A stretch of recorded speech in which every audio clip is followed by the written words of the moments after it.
मित्रहो नमस्कार. आपले खूप खूप आभार मानायला मी आज आलो आहे, कारण मागच्या काही दिवसामध्ये खंड बराचसा पडला होता. 3-4 दिवस ॲनालायझरवर एकही व्हिडिओ अपलोड झालेला नव्हता. त्यामुळं आपल्या सगळ्यांच्या मनामध्ये ॲनालायझरवर काय चाललं आहे हा मोठा प्रश्न होता. त्याच विषयात आणि पुढे अनेक जणांनी श्रीकांत उमरीकरांच्या बाबतीत पण काही प्रश्न उपस्थित केले होते. त्या सगळ्याची प्रश्नांची उत्तरं द्यावीत आणि त्यासोबतच आणखी काही मुद्दे मांडावेत. ज्या विषयावर मी आपल्यासमोर बोलायला हवं तोही विषय घेऊन मी आलेलो आहे. मित्रहो, मुद्दा हा होता की मधल्या कालखंडामध्ये मीही जरासा त्याच विषयांना उबगलो होतो, म्हणून दूर होतो. काही लीगल केसेस होत्या ज्याची सॉर्ट आऊट करणं चालू होतं. त्या होत राहतील, त्या सॉर्ट आऊट झालेल्या आहेत. त्याबाबतचाही खुलासा आता पुढच्या व्हिडिओच्या मधून मी करणार आहे. तुम्हालाही ते कळेल. माझी भूमिकाही त्यातून मांडणार आहे.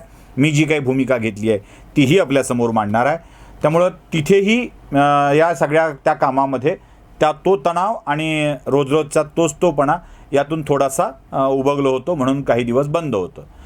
योगायोगाची गोष्ट अशी की याच काळामध्ये श्रीकांत उमरीकर हे काश्मीर ट्रिपला गेलेले होते आपल्या कुटुंबियांच्या समवेत. त्यांचं एक सस्टेनेबल टुरिझमचं काम करणारा एक मित्र आहे. त्या मित्रासोबतची ती ट्रिप होती. खरं तर तो अभ्यास दौराच होता, त्याला सहल म्हणू नये, अभ्यास दौराच होता. त्या दौऱ्यासाठी ते बाहेर गेलेले होते आणि त्याच कालखंडामध्ये श्रीकांत उमरीकरांचे व्हिडिओ देखील पडले नाहीत. त्यामुळं अनेकांनी प्रश्न विचारले. दोघंही नाहीत, काय झालं आहे का, बिनसलं आहे का, तुमच्यामध्ये फाटलं आहे का? असं काहीही घडलेलं नाही आहे. थोडासा माझा स्वभाव आक्रमक आहे, पण श्रीकांत उमरीकर खूपच शांत, संयमी आणि लाघवी आहेत. म्हणजे ते जोडून ठेवतात, तोडत नाहीत लवकर. त्यामुळे त्यांच्यासोबत फाटेल अशी काहीही शक्यता नाही आहे. आणि देव कृपा करो की आमच्या दोघांच्यामध्ये असे कोणतेही मतभेद होऊ नयेत. ते होणारच नाहीत याची खात्री आहे. या सगळ्या प्रकारामध्ये वेळ खूप गेला आहे, फिरावं खूप लागलं आहे आणि जवळपास सगळ्यात मोठी गोष्ट म्हणजे खर्चही खूप झाला आहे. आता खर्चही खूप झाला आहे म्हणताना मला एक खरंच खूप समाधान वाटणारी गोष्ट सांगावी वाटते. आपण जे सारखं गुगल पे आणि फोनपेचं देतो आहे, नंबर्स देतो आहे, त्या नंबरवरती आपल्याला शक्य असेल, ज्याला वाटतं, इच्छा असेल, शक्य असेल त्यांनी टाकावं अशी विनंती करतो आहे. मला खरं तर मोठ्या रकमेच्या बाबतीत धन्यवाद म्हणायचेच आहेत. अनेकांनी मोठ्या रकमा दिल्यात, पण त्यासोबतच काही छोटी रकमेची माणसं आहेत. एक विद्यार्थी आहे, तो म्हणाला मी विद्यार्थी आहे, शिकतोय, माझी कमाई नाही आहे, तरीही मी तुम्हाला पैसे पाठवतोय. आणि त्यांनी मला 20 रुपये पाठवले होते. एका विद्यार्थ्याने आपल्या कमाईतून 20 रुपये पाठवावेत. मी त्याला म्हटलं नको टाकू, तुझी कमाई नाही आहे आणि तुला दुसऱ्याच्या पैसे देण्याचा अधिकार काही नाही आहे. पण तरीही त्यानं मला 20 रुपये टाकले होते. 10 रुपये, 20 रुपये, 50 रुपये, 100 रुपये, 51 रुपये, 500 रुपये ते 5000 रुपये अशापर्यंतच्या 10,000 रुपयापर्यंतच्या रकमा आलेल्या आहेत. आणि आत्तापर्यंत 2.25 लाख रुपये त्या खात्यामध्ये जमा झाले.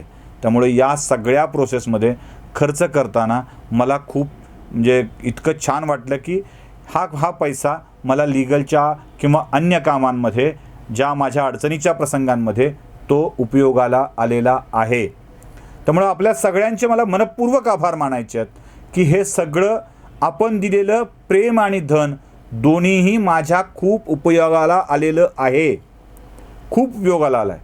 आणि यातूनच आता मी एक प्रयत्न असा करतो आहे की आपल्या या धनाचा फ्लो असा चालू आहे, त्यातून काही चांगली कॅमेरे घ्यावीत, कारण आत्ता खूप छोट्या कॅमेऱ्यावरती काम चाललेलं आहे. काही चांगली उपकरणं घ्यावीत आणि ज्यातून ॲनालायझरला अजून तांत्रिकदृष्ट्या सक्षम करावं. कारण कॅमेऱ्याचं लाईफ तर 2 वर्षाच्या 3 वर्षाच्या वर जास्त काळ टिकत नाहीत. छोटी हँडीकॅम असतात, त्याच्यावर आत्ता मी बोलतो आहे तुम्हाला ते. त्यामुळे ती सतत बदलावी लागतात. अशी चांगल्या दर्जाची काही कॅमेरे घ्यावीत आणि त्यातून नवं तांत्रिकदृष्ट्या सुसज्ज आणि सक्षम असं ॲनालायझर उभं करावं, यासाठीचा माझा प्रयत्न आहे. अर्थात पुन्हा तीच विनंती मी करणार आहे, ज्यांना वाटतं आहे, ज्यांना इच्छा आहे, ज्यांची शक्ती आहे, अशांनी त्या नंबरवरती नक्की पाठवावेत. बाकीच्यांसाठी ॲनालायझरचा बँक अकाउंट नंबर पण मी देतो आहे, तोही शेअर करीन. ज्यांना अकाउंटवर थेट टाकायचं आहे तेही अकाउंटवर टाकू शकतात. या सगळ्यांचा हिशोब आपल्याला पुन्हा एकदा जाहीररित्या देईनच. खास करून ज्यांच्या मोठ्या रकमा आहेत अशा लोकांच्यासाठी तर मुद्दाम हा हिशोब देईन, कारण तुम्ही देत असलेले पैसे हे वाईट कामाला जात नाहीत याचा विश्वास तुम्हालाही असायला हवा, कारण देणाऱ्या माणसांच्या भावना खूप चांगल्या असतात, त्याचा विनियोग चांगल्या कामासाठीच व्हायला हवा. धन्यवाद.